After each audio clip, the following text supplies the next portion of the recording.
Salut à tous, bienvenue sur la chaîne du Tuto Arnaque. Aujourd'hui nous allons voir les animés de cette saison d'automne 2020. Comme chaque année, on attend beaucoup de cette saison de fin d'année. L'année dernière avait été une énorme année en termes de grosses productions.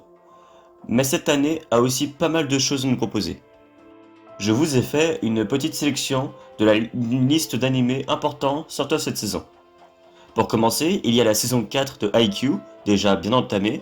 Cette saison est aussi produite comme les trois premières par le studio IG Productions, animé que je ne suivais pas du tout et que je suis en train de découvrir en ce moment. Il y a aussi l'animé Jujutsu Kaisen, animé populaire du Jump. C'est le nouveau shonen star de cette année, très original pour le moment, 6 épisodes sont sortis, je vous conseille d'aller y jeter un coup d'œil car ça vaut vraiment le détour. Itadori Yuji, un lycéen lambda doté d'une force surhumaine et membre du club de spiritisme, trouve un jour dans l'abri météo de son lycée une relique de rang S protégée par un sceau. La relique qu'ils ont trouvée est un des doigts de Ryomen Sukuna, le plus puissant des fléaux. Ainsi, en libérant le doigt du sceau, Sasaki et Higuchi se font attaquer par de nombreux fléaux.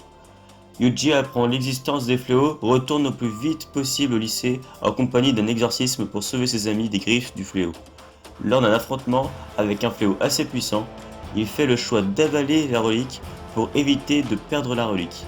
En avalant cette relique, Ryomen Sukuna prend possession du corps de Yuji, mais cela n'est que de courte durée, car Yuji arrive étonnamment à reprendre le contrôle sur Sukuna. Ainsi, l'exorciste décide d'utiliser Yuji comme réceptacle de Sukuna et de le tuer le jour où il aura avalé tous les doigts de Sukuna, car c'est la seule façon d'éliminer Sukuna une fois pour toutes. Autre animé sortant cette saison, Dragon Quest, remake de l'animé connu sous le nom de Fly en France, sorti en 1991, et adaptation du manga de 89. On va suivre l'histoire de Dai dans sa quête de devenir un héros. C'est très prenant pour le moment et étonnamment bien animé pour une production de la Toei. Malgré quelques usages de la 3D un peu douteuses, l'animé reste très sympa. Ensuite, nous avons aussi la saison 3 de Danmachi. Personnellement, j'ai vu que la première saison, qui était très sympa, donc je pense regarder la suite un jour si j'ai le temps.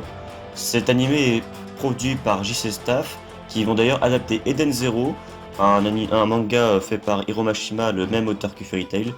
En animé, ils vont l'adapter pour 2021. Et enfin, pour la mi-saison, le 6 décembre sortira l'ultime saison de Shingeki no Kyojin, animé par MAPPA, animé très attendu. En ce qui me concerne, j'ai lu les scans et ça annonce du lourd. Voilà les animés en cours de diffusion pour cette saison. Même si je n'ai pas pu parler de tout naturellement, j'ai fait une sélection. Et je n'ai pas parlé non plus du film Demon Slayer, parce que de toute façon il n'est pas encore dispo en France pour le moment. À venir dans la prochaine saison de grands animés aussi, comme la saison 2 de The Promised Neverland ou Dr. Stone, qui devront arriver en janvier normalement, et la saison 5 de My Hero Academia annoncée pour printemps 2021. J'espère que cette vidéo vous aura plu, si c'est le cas n'hésitez pas à vous abonner. Salut!